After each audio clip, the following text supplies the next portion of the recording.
साबिक वजीर आजम नवाज शरीफ के दामाद कैप्टन सफदर ने कहा है कि कौम जान चुकी है कि इमरान खान और आसिफ जरदारी आपस में भाई भाई हैं।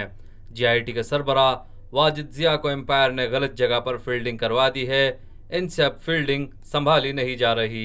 शरीफ खानदान के खिलाफ नैब रेफरेंसेस की समाअत के मौके पर ज़राए इब्लाग आमा के नुमाइंदों से गुफ्तगू करते हुए कैप्टन सफदर का कहना था, सियासी मौसम 70 साल से बादलों के नीचे है, कभी बादल ऊपर हो जाते हैं और अंदर तो वाजिद जिया साहब को कुछ हाथ पांव पड़े हुए हैं। अंपायर ने भी गलत तरफ फील्डिंग करवा दी, अब उनसे संभाला ही नहीं जा रहा। सर कल सियासी मौसम के हवाले से गुफ्तगू करते हुए कैप्टन सफदर का कहना था, मौसम तो 28 जुलाई के फैसले के बाद पूरे मुल्क का ख़राब है।